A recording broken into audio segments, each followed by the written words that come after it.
Thank you so much, guys.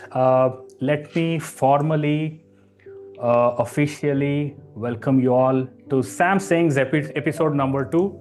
And with us, we have the ever energetic, always smiling, ever helpful Gunjani with us. Let me remove my screen sharing and bring Gunjani to spotlight. Let me first put myself to spotlight and then I'll put Gunjani on spotlight. Hi, Gunjani, welcome. How are you? Hello, I'm doing very well. Thank you for having me here. Thank you so much for this opportunity. I'm doing fantabulous as always, and I'm so grateful to be here. Thank you, everybody watching, and It's hope you're so having a good day. nice. It's so nice, Gunjani, to have you. Thank you so much for accepting. I started Of this course. podcast last year. I call Oh, it Sam nice. Sings because I am Sam and I don't sing. I wanted to use sing. Likewise. And people generally say Samsung, Samsung. So I wanted to use something similar to say Samsings. And that's how I That's got funny. this name. And I had one episode which happened last year, way back, 1 year back. Yeah, yeah. And after that, there was a hiatus, and now we are back today. And it's so nice Nice. to have you in the second episode of Samsings. Yay. Super excited. Thank you so much, Gunjani. So, giving You're a little welcome. context about Gunjani, Gunjani is a manifestation and life transformation coach. She has over 17 years of experience as a board licensed professional clinical counselor. She has helped more than 10,000 people where she has transformed their health, relationships, career, and their financial areas by blending multiple techniques: neuroscience, subconscious reprogramming, advanced manifestation techniques, and much more. And her approach combines science backed methods and ancient healing techniques like Ho'oponopono, NLP, breathwork, and hypnotherapy with practical tools, basically. And she basically helps us in collapsing time. 10 years converted into just one. That is the kind of progress she promises. And a very well sought after speaker, award winning coach. Her mission is very simple: help ambitious, soulful people like you and me dissolve their deepest blocks and step into the top 1% of success and fulfillment. That is her promise. And it's an honor to have Gunjani here. Once again, Gunjani, welcome to the podcast. Thank Thank you you, so much. Sam. This is an honor for me too. So thank you for having me here. It's a joy. And to It's a joy. start off your Yes, podcast journey again. fantastic. You are my lucky charm, I would say. Thank you. Cool. So finally, you're here on Samsung's Unsung Yeah. Heroes. First, let us start with what we ask to everyone whom we interact. How are you feeling today? Feeling really good, larger than life. We're actually leaving for a family vacation. So I'm super excited to Ah, get even more relaxed. My pattern is now relaxed. So like our fantastic. mentor says, Mitesh, that, whatever is in your cup spills out.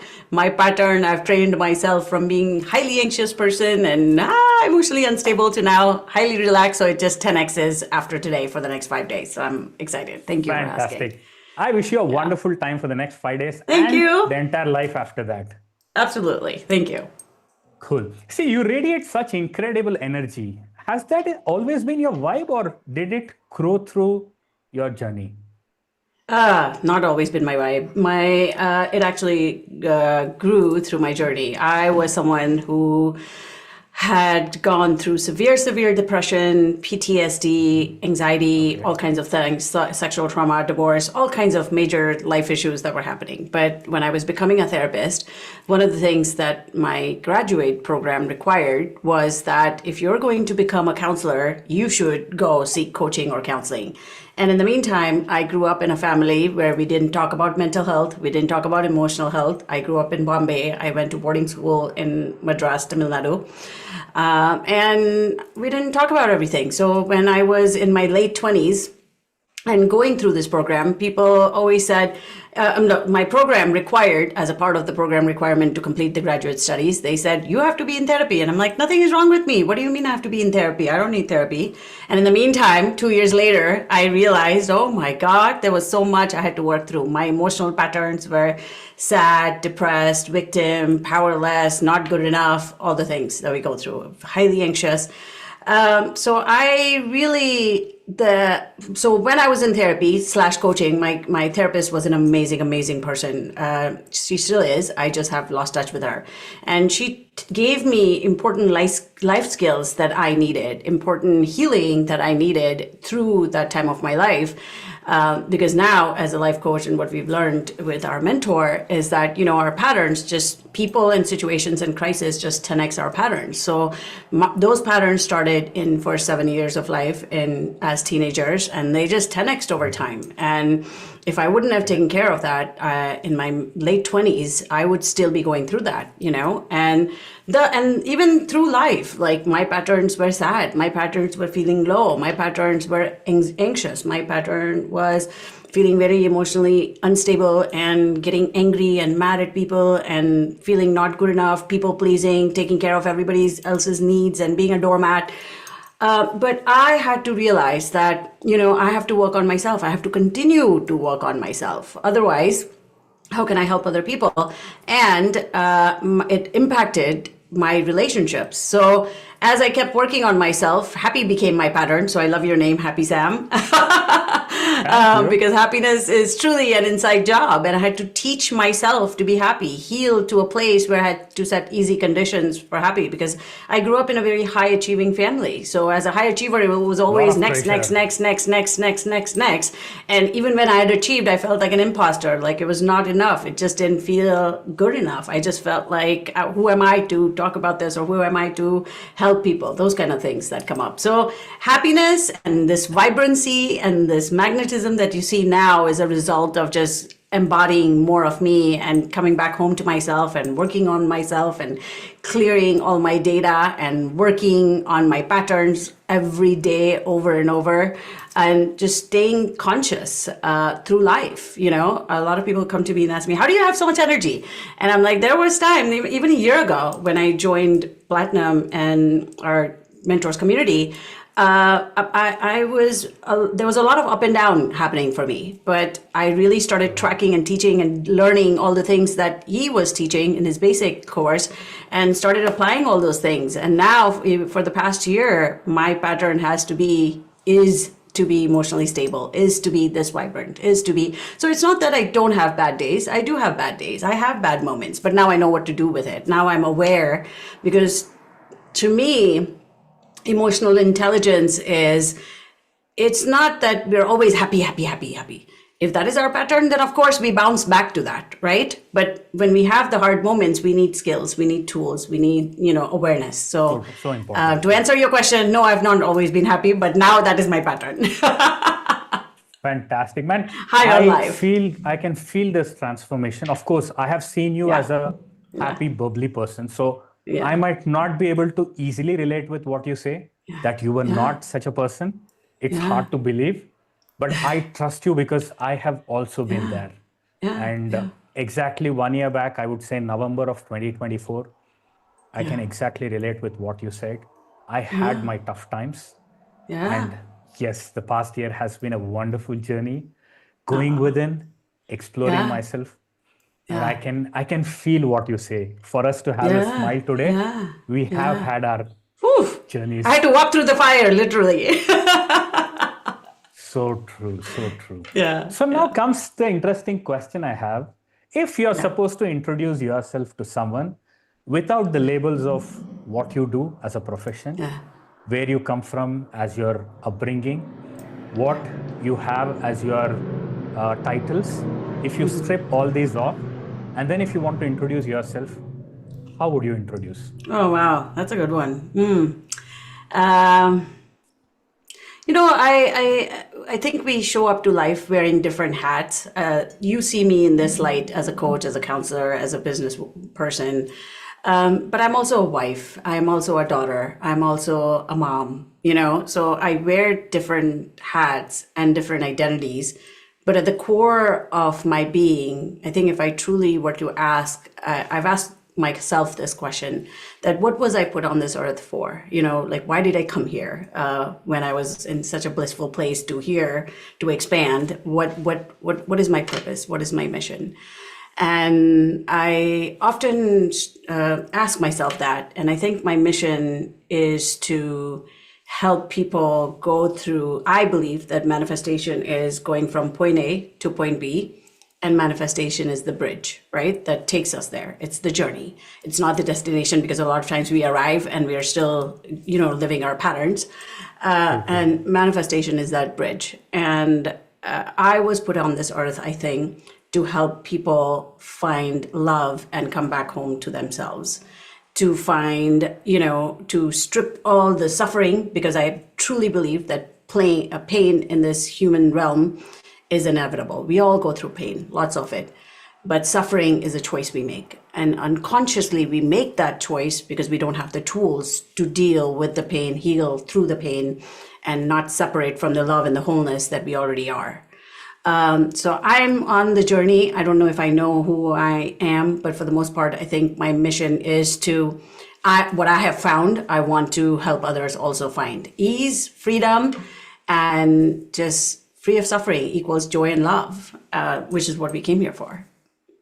Ease, freedom, and joy. Release ourselves from suffering. Oh, that's fantastic. I mean, how many of us even think of such a thing as a mission statement? I mean, we all want to achieve this, that, but end of the day, what we feel is important. And yes, and like how our mentor says, it's not about how you feel when you arrive there, but it's how you feel now when Through you it. arrive there. Through it. So I use this when I talk to people. I say, boss, it's not about how you feel the day you touch your 100 crores or 10 crores or 1 crore. Yes. It's how you feel in the journey towards it. True. And how you feel after achieving it. So Yes. that is important. And it's so nice to hear that you have made this your life mission. All of us have our own objectives, goals in life, but having this as a goal, I would say it's priceless. So I Thank you. congratulate you for this, and I thank Thank you. you. And I would say I am deeply honored to share similar values in my own life and my objectives. So that's so fine. That's so fantastic. Yeah. Cool. Now coming to challenges, or I would say, okay, challenges are something which people always talk about. So let's go different. What were some of the beliefs that you had in life which held you back? And how bad did those beliefs hold you? And probably how did you overcome? That would give a lot of insight to me and many of others. So I was actually teaching my class yesterday, my Awakened Wealth Mastery students. I have a course and a program called Awakened Wealth Mastery, because I truly believe that wealth is so many things, right? Like when you put your money to work, it's wealth. And wealth can be so many things other than just money, right? Yes, money is important, but money doesn't make us happy. Like you said, our patterns, like I have known and worked with people who are worth $100 million, and yet their pattern is guilty. Why do I have so much money, right? I have made money, and it didn't really make a difference. It didn't change how I felt, because most of the times people think that when I have the money, I'll be more satisfied. When I have money, I will be happy. When I have the money or health or relationships, I will be very loved and relieved. That lasts literally for 6 months. And I've been doing this for 17 years, and I've gone through my own divorce in my relationships and now in my second marriage, very happily married, but that's very conscious decision. It took skills, it took patterns, it took a lot of learning to get here. In terms of health, like I'm 46 now, and I'm like, I want to age young. That is my belief, but that was never my belief. I grew up with parents, and in my family, it's like, and I know a lot of people who just grow age, but their belief is, oh, I'm growing older. You know how older people are. You know how we don't have energy. You know how this and that starts aching and hurting. And I've always wanted to thrive, because I'm very big on personal and self-development. And from very early on, since my therapy, like my therapist gave me this book called Secret that changed my life, right? But the secret was very superficial, but there was so much deeper work that I learned as a part of the whole manifesting thing.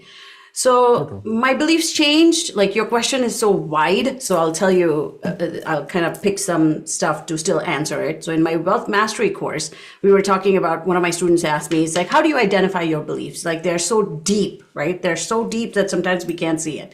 And I always tell my students, it's like, you're like a fine bottle of wine, like very aged, very expensive, very amazing tasting. But sometimes we're in the bottle, so we can't read the label of how awesome we are. And some of the blind spots that we have, like some of the things that we are not able to see ourselves, and thus we need coaching, thus we need guidance, because other people can see it much easily than we can. And that's why I'm like, I'm so good, I want someone who is better than me. And thus I hired my current mentor. Because I'm like, I know I get my people results left, right, and center, but what is happening with me? Where am I stuck in certain areas? So I've always believed in having mentors and investing in myself, because I know that it helps me collapse time. It helps me see what I'm unwilling to see because I'm so deep in it. So in terms of relationships, I'll give you a few examples. And this will also help the audience learn how to identify their beliefs, so that, because our outside reality, our life that we are living, is the result of our emotional patterns, our belief patterns, and our action patterns, right? Or lack of. Most of us don't take actions. We just think manifesting is hoping and wishing, and yes, I'm manifesting. There is no such thing as I am manifesting. It's like I am staying in alignment as much as I can with my future self. The idea is I'm becoming my future self, versus I'm no longer identifying with this part of me who is a victim, who is emotionally addicted to suffering.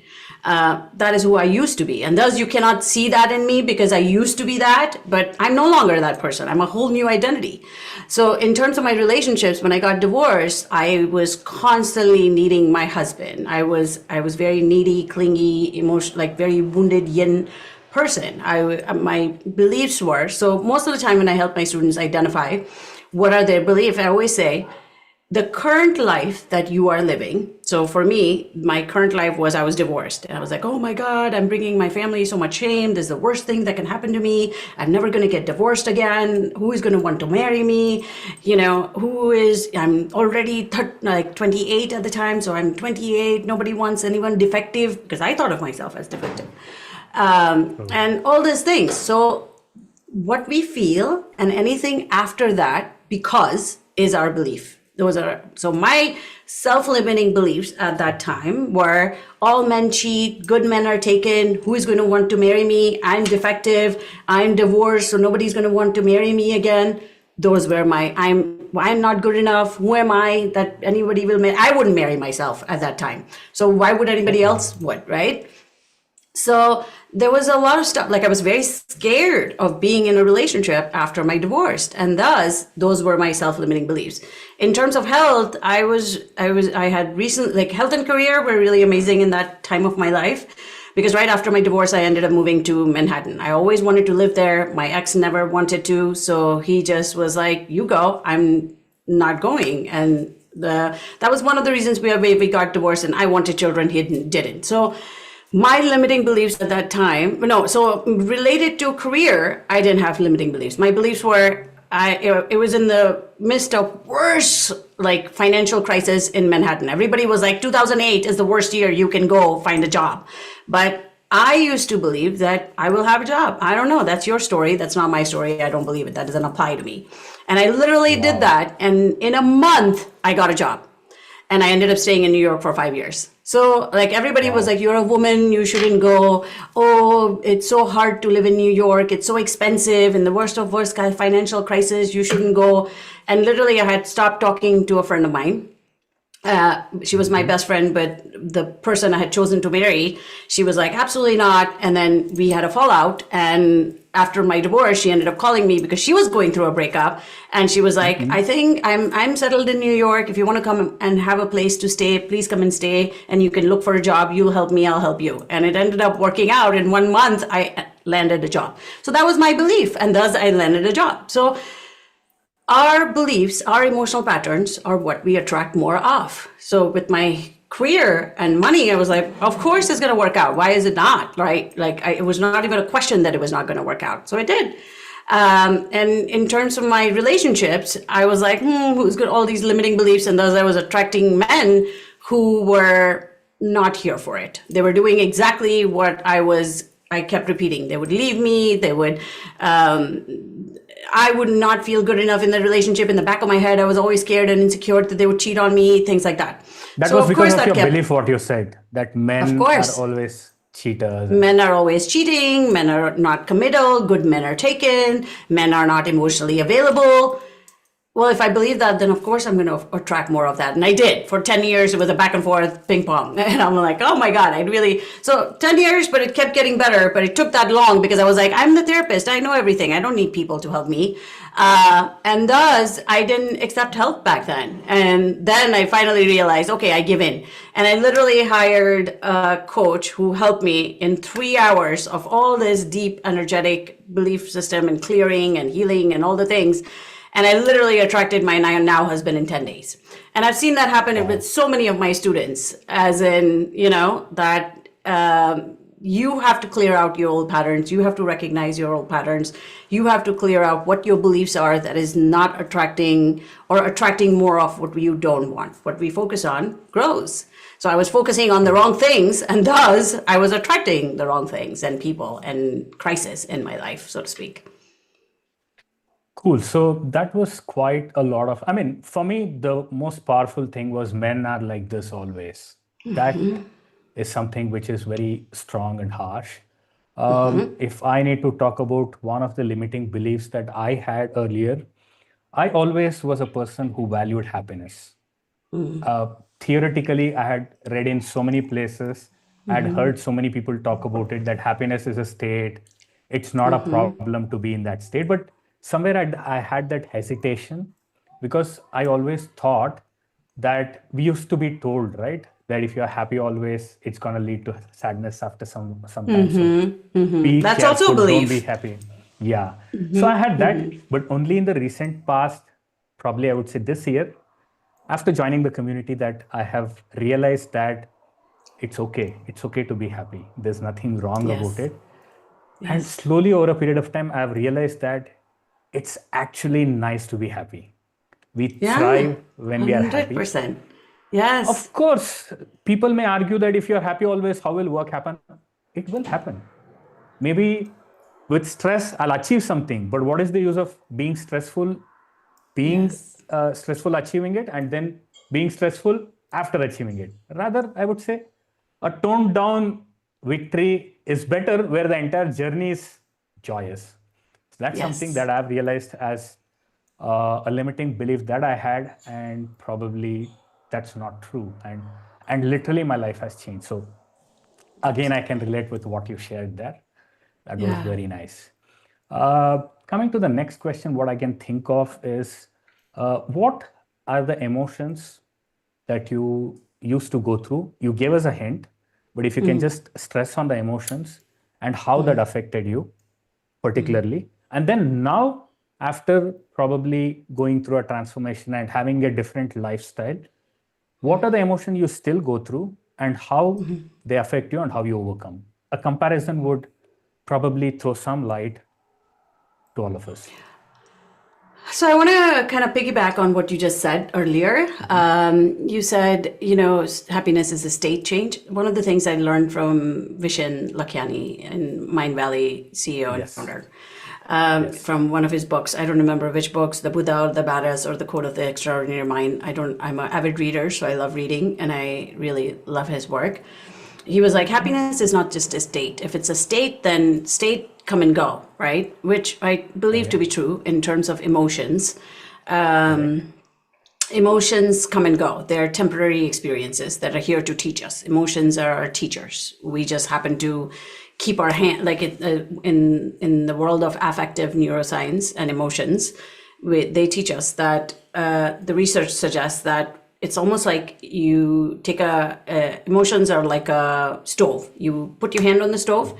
It's an alert system that tells you that something you care about is being affected. So we're like, oh my God, I'm sorry, I'll never do that again, right? And thus we know, like, oh, we learn from it, we take care of ourselves through it, and we know not to do it again. But some of us, because we don't have all these tools and all this awareness and knowledge and context, we leave our hand on the stove, which is where we suffer. Okay. And in terms of happiness, so from state change, he says there is another layer to it, which is stage. So this is your identity, stage change. If happiness is your stage, then that's where you will be. Like some people, we change because of two reasons. We either change because of excruciating amounts of pain, or we change because of insights. So after we've done all this work, at some point you get to a place where you don't need that level of excruciating pain to tell you don't leave the hand on the stove, right? We change through insights. We change because there is a challenge or a situation that is happening outside of us. Like I always teach my students that don't blame your triggers. Don't make your emotions go away because they are very important lessons. They are here to teach you to become a wiser version of you that you already are. But if you don't learn from it, you're just going to keep repeating the same loop over and over and then blame everybody else and complain about it, right? Complain about life.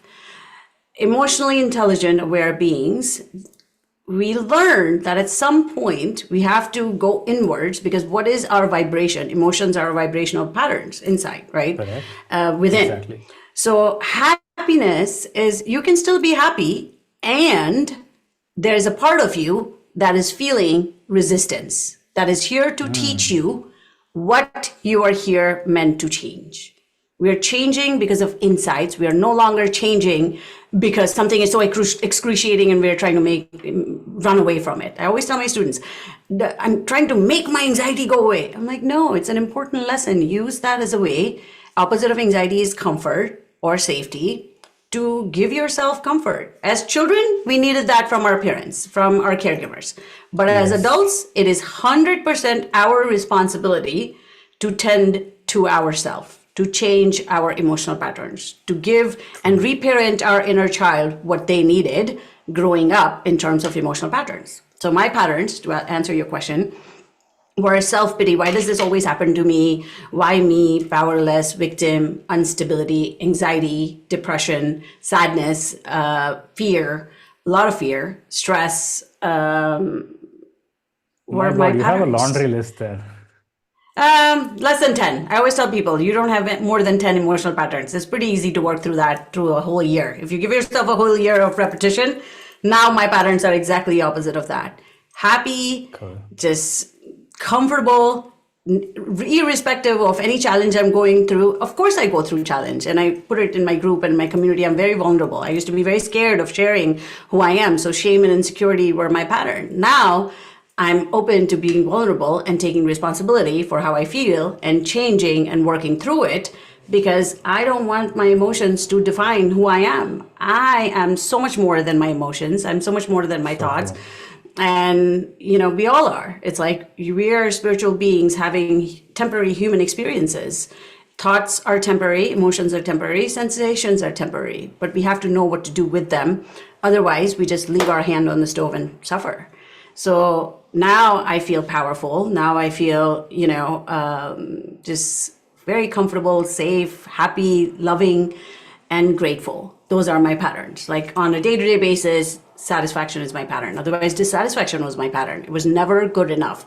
I was never good enough. And thus, I kept attracting more situations and challenges in my life that felt off that pattern.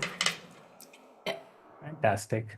What do you do in case you change your pattern for a moment? There are moments when you feel sad or when you feel bad or when you feel frustrated. How do you overcome that? So first, recognizing the opposite of those patterns, right? Because a lot of times we just keep feeling the same things and we don't even know the opposite. A lot of times I will ask people like, oh, you're anxious. What is the opposite of that pattern? People don't know what is the opposite of scared. They'll say confident. That's not opposite of scared. Opposite of scared is comfort. Opposite of scared is safety, root chakra. Like I work with a lot of energy centers and chakras. And with our words, with our emotions, like people will do their chakra healing in the morning and by evening they're depleted or by afternoon they're depleted. They're all over the place, not focused, distracted, all the things. So first recognizing, okay, what are emotional patterns? What is the opposite of that emotional pattern? Because our frequency, our FTBA, our thoughts, emotions, feelings, beliefs, and actions are a culmination of is our frequency. So what we frequently keep repeating, the thoughts we frequently keep repeating become our belief. And the opposite of emotional pattern of I am scared, instead of I'm worried or I'm scared, first I tell people, don't become your feelings. I am scared. Say I feel scared. Then it has less power over you. I feel sad. I feel temporarily discomfort. I feel uneasy. Okay, so feelings can be managed, but if you become that identity, if you attach to that identity, then you are that person, and thus you will never get out of that rut. I was that person for the longest time. So I recognize I am feeling frustrated. And emotionally intelligent, successful people always take responsibility. I take 100% responsibility for what I choose to feel. So in this moment, I am feeling scared and I want to feel comfortable. I choose to feel comfortable. So I use a lot of techniques like in somatic techniques, body techniques. So it's not just thinking I'm happy, because that will not make you happy. A lot of people like that will temporarily make you happy, but it has to be embodied. It has to be a subconscious change. Anything we feel strong emotional reaction towards. If you feel very relaxed and say, it's very safe for me to feel comfortable. Very safe, and keep breathing and keep feeling it, in less than 2 weeks, you will feel very safe and comfortable. But you have to keep frequently becoming aware and realizing and be intentional about it.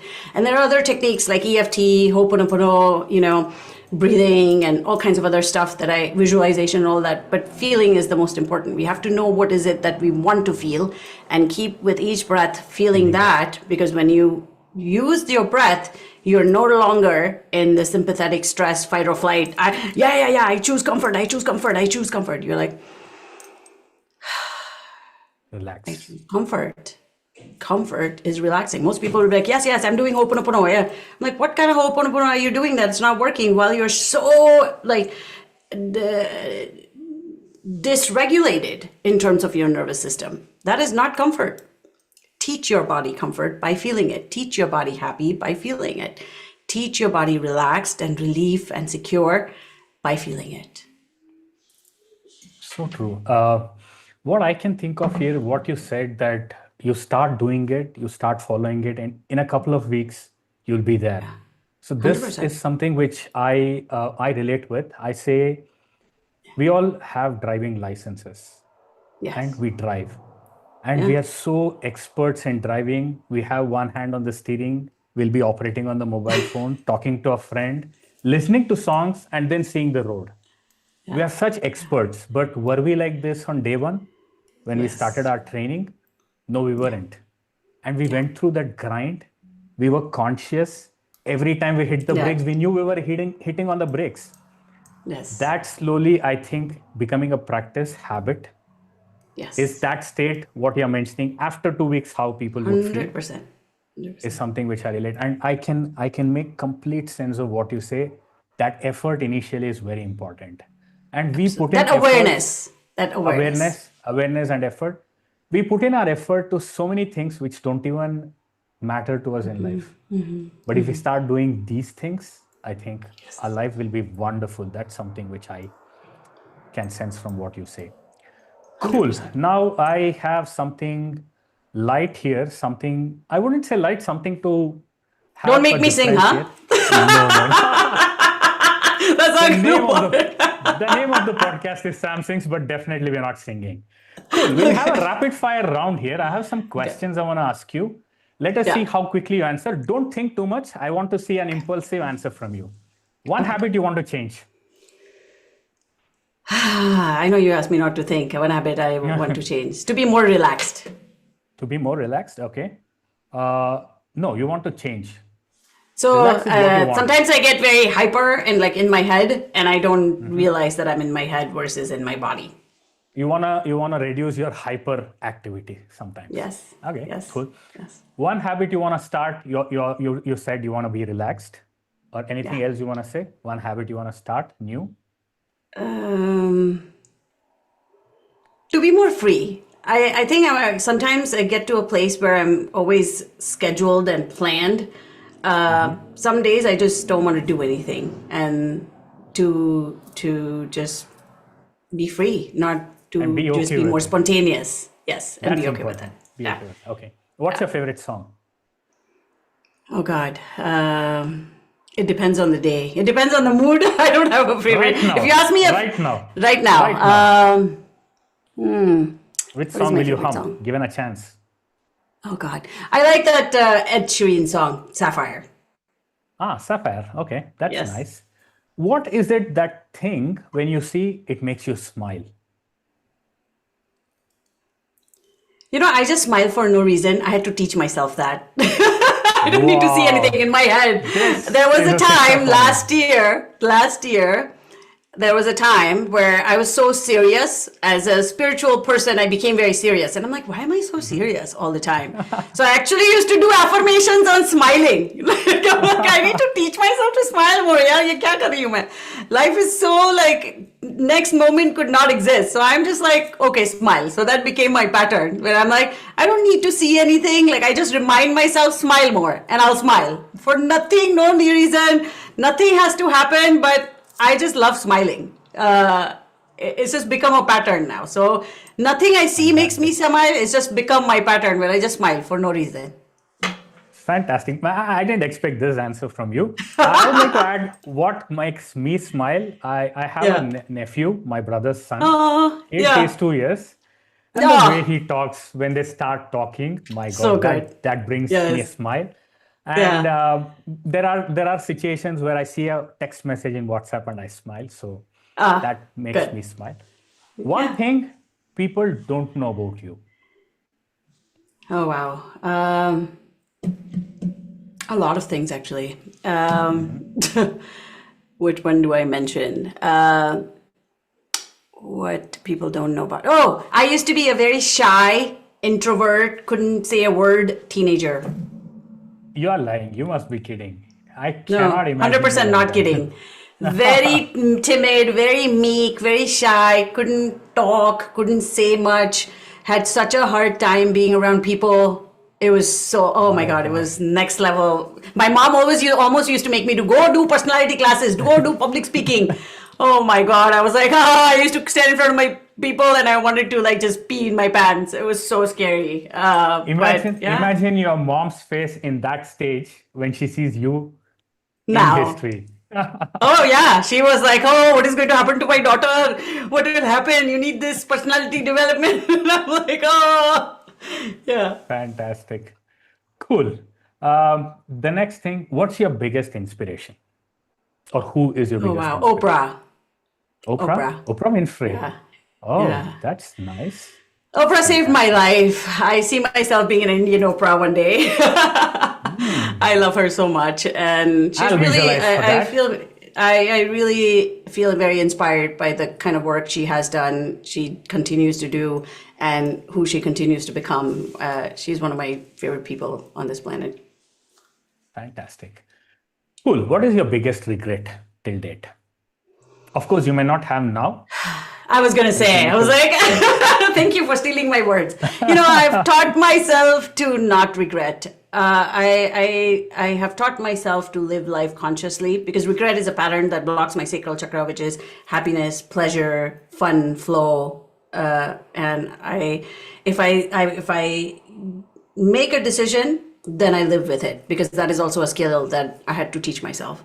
I used to live life full of regrets, like ye kar dena chahiye tha, ye kar dena. Like I was very indecisive. I was very like, oh, I should have done this. Then I'll make that decision. Then I'm like, I should have done this.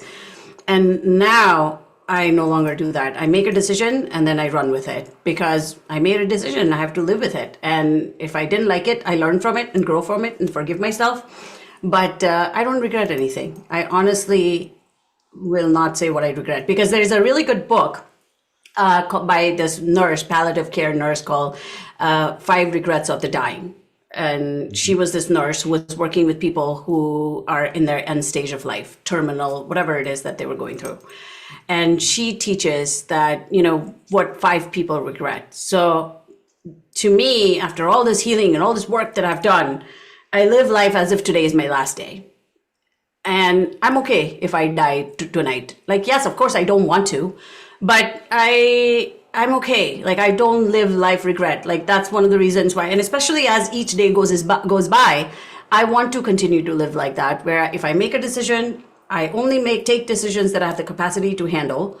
And if I made that decision and I messed up and I failed, because I also used to have this huge fear of failure because fear was my pattern.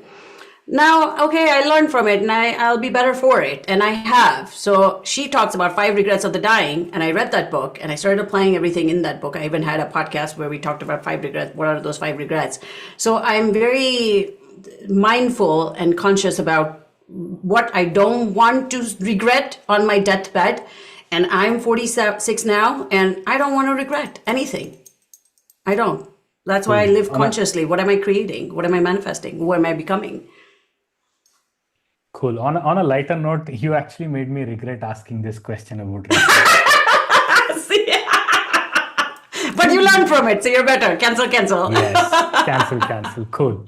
Which is your favorite book? It's my favorite book. I know you're an avid reader. You have 1,000 books in your repository. Which one would you highlight as the one? I know. There are actually 3 books. It's not of my favorite, but they're like, I keep going back to those books. One is The Seed of the Soul by Gary Zukav. Seed of the Soul. Really good. It was very good book. It changed my life. It was around the period that I was going, even though I had moved to Manhattan, I was like, oh my God, I'm on top of my life. And those were some of the books that I was reading that changed how I was showing up to life. The second book was The Power of Now, Eckhart Tolle.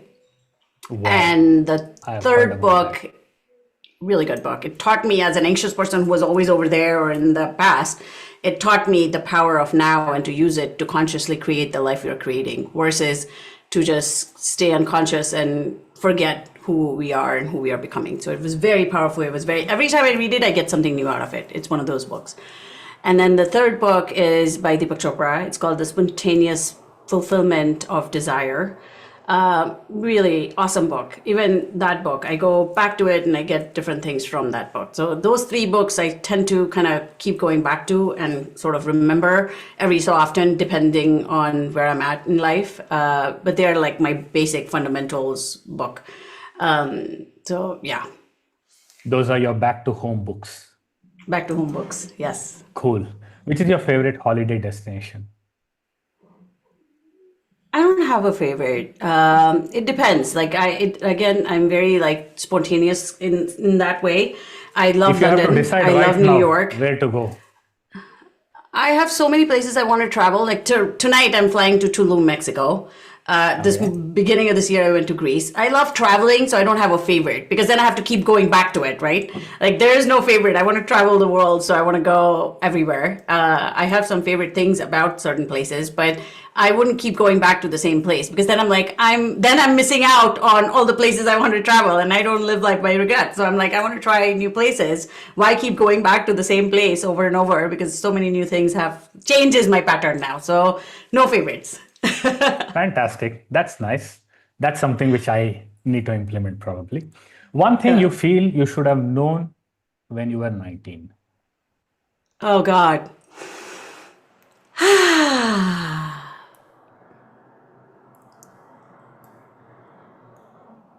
I'm that powerful, that I have the power within me to heal and thrive. The power that created me, I have that within me to heal and thrive.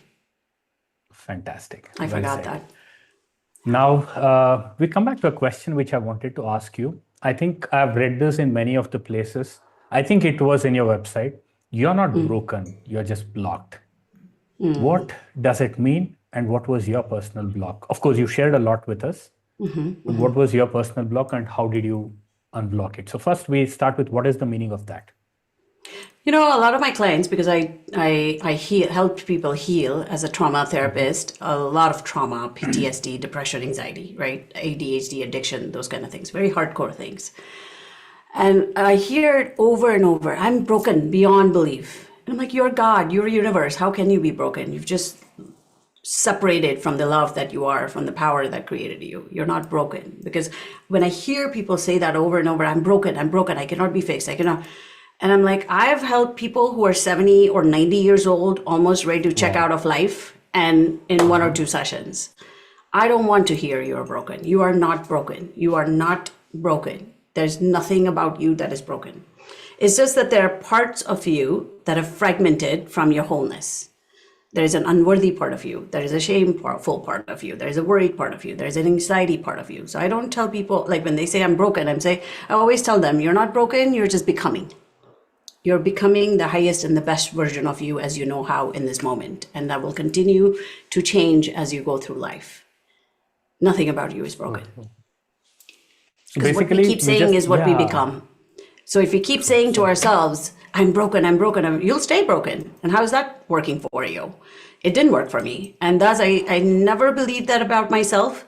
I always thought I'm becoming 2% better version of me every day. More compassionate, more kinder, more funnier, more stronger, more powerful, more loving, more happy.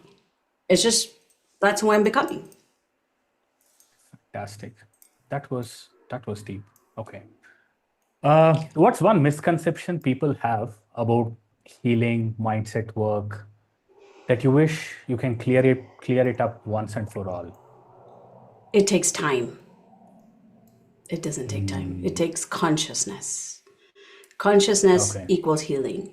Consciousness equals in this moment, there's like the whole concept of healing, people just say it takes time. But when we know and have the tools, and when we have cleared, and when our beliefs are not aligned with it takes time, it takes someone, yes, it takes guidance, 100%.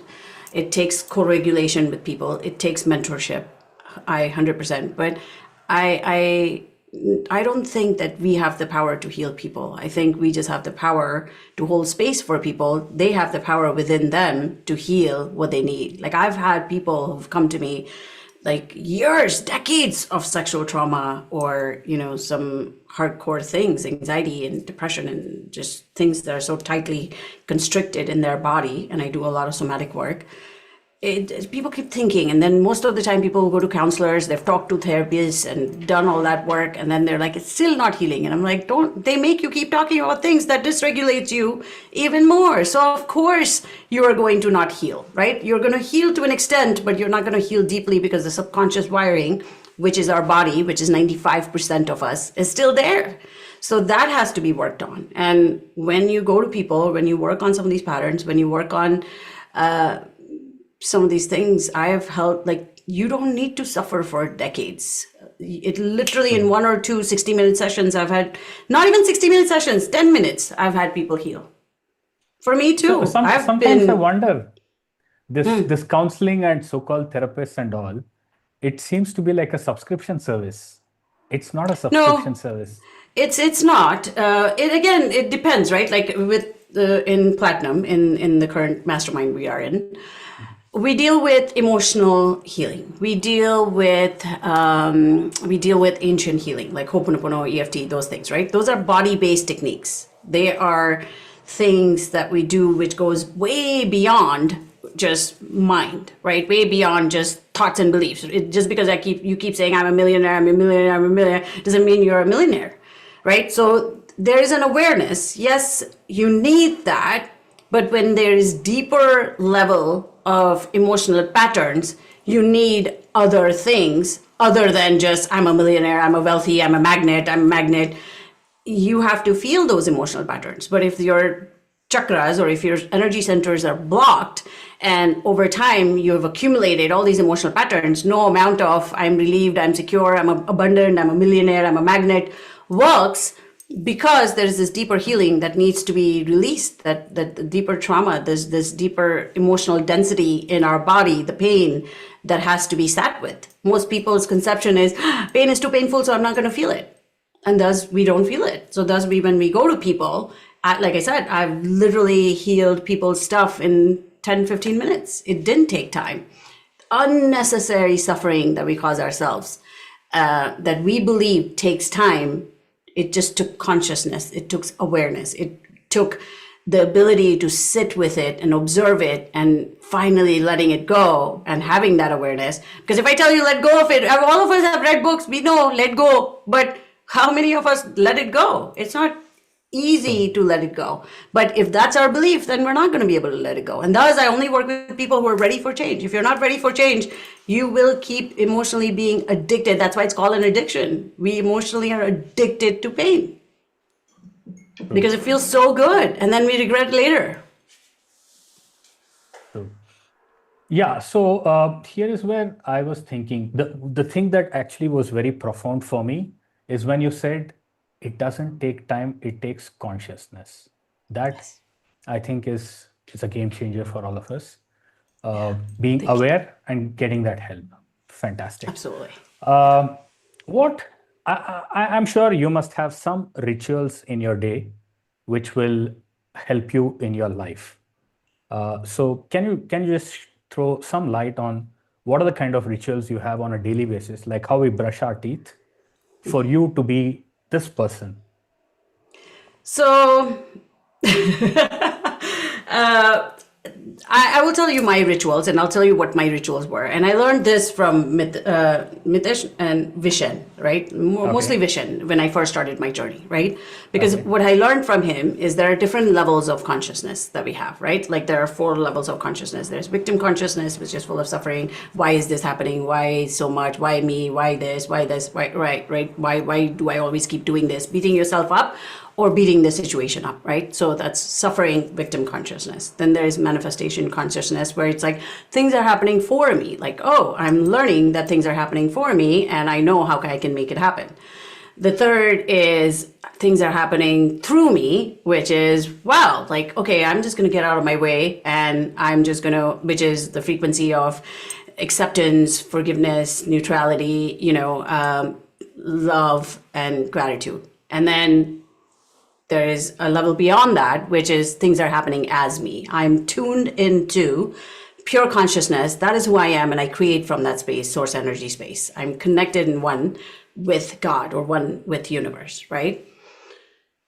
So when I was like there are different levels and rituals that I did in different levels. And that's what I tell my clients when I first work with them, because it's like what worked, what I had heard Vishen say was, what works for people, like as pure consciousness, you're not sitting there and doing affirmations. You just, at that level, you don't need to sit here and do affirmations. But when you're first starting out and you're newbie and you're working on this stuff, if you don't even know what your beliefs are, then that's where you start. So in the beginning, when I started this, I used to sit here like Secret said, read my affirmations and sit here and have all this, and I still read my affirmations, but now they're just by heart. I can literally just do walking, talking affirmations. It actually works against me when I read my affirmations, because then I'm like so methodical and I'm hardly feeling, and I have like 50 affirmations and I'm looking at it and I'm like, oh my God, it just doesn't work for me anymore. So it almost like slows you down. It depends on the level of consciousness. So it's like, if you're in this level of consciousness where it's like things are happening through you. So for me now, because of all this work I've done, I'm not saying I'm better. Of course, there are times where I also feel like a victim and I'm like, cancel. But I'm aware, like I track my emotional patterns all day long. That is one of the rituals that I do, and I started it and I still do it and I will continue to do it. And no matter what, that who am I becoming? Am I aligned with my goals in the next 30 days and how I would feel? So the emotional patterns change, but every 3 to 4 hours, as soon as I wake up, I am start tracking. So as soon as I wake up, I start with gratitude. I start with, doing one of Dr. Joe's pineal gland meditations, or my pineal gland. I teach that too. So I do pineal gland because I'm like, my day starts with connection. I'm not going to step into the day just blindly. I'm going to set an intention for the day, and I'm going to be very intentional about how I live this day and show up for this day. And I start out with Ho'oponopono, like I'm in my head when I'm still in bed, Ho'oponopono and all the things for my family, for my parents and all the things. And then I do my pineal gland. And once I do my pineal gland, then I go about my doing. Like, so those are some major things that I do that is like, it's like brushing. If I don't do it, I feel like something is missing. Then I walking, talking, Ho'oponopono. I'll do walking, talking, like even throughout the day, I do visualization practice, breathwork practices, because I believe that I'm here to bend reality. I'm not going to sit here and go unconscious anymore because I've lived suffering for too long and I just don't want to do that anymore. So throughout the day, I'll do walking, talking, affirmation in my head. I don't sit here and read it. But as soon as I track my emotional patterns and I feel what I don't want to feel, I tap it out and I do those rituals all day. It's like it's a part of my being. It's not something I do anymore.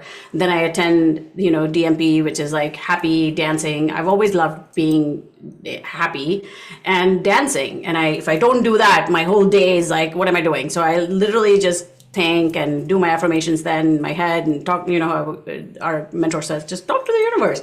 So that's as much as possible throughout the day, I teach myself to not go in conscious. Because when I go unconscious, that means I'm not in a creation mode. I'm just in a past survival mode. And I don't want to do that. If I'm telling my students not to do that, why would I do that, right? So those are the things that I do.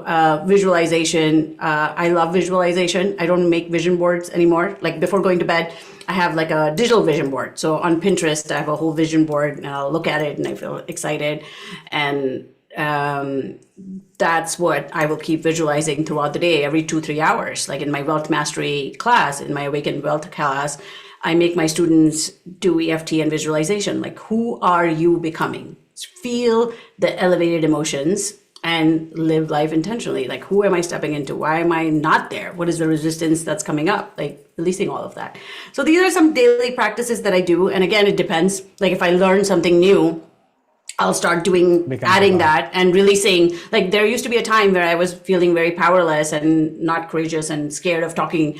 I would do mirror exercises. I would literally stand in front of a mirror and I would talk to myself and pep myself up and do these postures and power poses and all the things that I needed to be this confident, courageous. I can speak my truth with you. I've worked a lot on my throat chakra and solar chakra, like a lot. And in those times, I used to do mirror exercises, posing, all this stuff to become this version that I was visualizing being now. And I am that version now, but I was doing different things back then because that's what I needed. So I guess based on our level of consciousness, we pick our things and we go for it because some things slow us down. Right. Some things slow us down when we keep doing it at certain levels of consciousness. But some things are like a lot of my students, when they first start, they're like, Glenn, too much. And like, okay, then just start with Ho'oponopono, just start with breathing, just do one of the meditations from our library and replays. Start there. You want to just get consistent, start somewhere, teach your nervous system to relax, to be your future version, to be what you're teaching yourself to be, the feelings of that, not just thinking of that. So no problem solving, evolving. That I truly believe that, and I've learned that from our mentor. And I don't solve problems. All my rituals lead to evolving my frequency in that moment. No problem solving. Fantastic. Before my last question, I have another activity for all of us. I mean, for you, not all of us. All of us to just experience. It's called this or that. So I'll give you two options. You need to choose one quickly. Yeah. So let's see what you choose. We start the first one. Early bird or late owl? Early bird or late? Oh, late as in waking up or like anything. You can consider anything. Early bird. Early bird. Formal or casual? Casual. Summer or winter? Definitely summer. Plant or animal? Oh, plant. Space or deep? Go space or go deep? Oh, say space for sure. Space? Okay. that is a fear I'm still working through. I don't want to drown. Cool. Text or a call? Definitely text. Text. Okay, I'm a text. Oh, actually, wait. It depends. I don't have the capacity to sit here and text, so I leave voice notes. Does that matter in between? Yeah. Correct. No, voice note is a voice. So it's not a text. That. So it's not a call. I don't want to sit here and be on calls for 50 minutes. I'm out of that conversation real quick. You prefer being a driver or a passenger? It depends on who is driving. You have a lot of conditions for everything. There's no this or that. I used to be a this or that person, no longer. A car or a bike? Car. iOS or Android? Of course, iOS. Okay. Pizza or I'm pasta? all the way iOS. Oh, Pizza. Or pasta? Pizza. And the last one, family or friends? Oh, that's a hard one. My friends are family. Oh, I can't choose. NA, not applicable. I can Because accept some of that. my friends are my family. So it's like, both. Fantastic. Cool. Now Yeah. we come to the last question. A simple Yeah. one. What's one message you want to leave me with and all our audience with? One Live life message. consciously. Live life consciously. That's a very powerful message. And I'm definitely going to take that because the moment you said it doesn't take time, it takes conscious, it hit me. Yeah. And that's something I'll take back. I think we have done 1 hour. We started off a little late because of the technical Yay. glitch. Yes. And honestly speaking, I have so many things to ask, but then That'll be a just part in two. time, When you definitely. keep doing it, I will come back. Definitely. It'll be nice. Thank you. First of Yeah. all, I would like to say thank you so much for being a part of Yes. this. I Thank you. loved interacting with you. And the best part was I think it was a week to 10 days back when I reached out. It was Yeah. just out of the blue. I had been asking many people, Ah. and some people were like, let's do, let's see, and all. But the moment I asked you, and when you said, yes, let's do it, I immediately froze it. And I was like, I want to make this happen. And Ah, I thank really you. liked the entire journey, the way we scheduled, the way we planned, and the way 100%. we have executed it. Fantastic. Thank you Thank you, so thank you, much thank you. Thank you, for Sam, having for been everything a you do part of and this. everything that you are, that you do for the community. Like, just truly grateful for you. Thank you. Thank you. Thank you. So All your I would like ideas. to I'm thank. learning that you are an ideas guy. I find if I need to make anything Yeah. happen, I know who to go to. We'll do that. We'll do that. And I would like to thank all the people who joined the Yes. podcast here.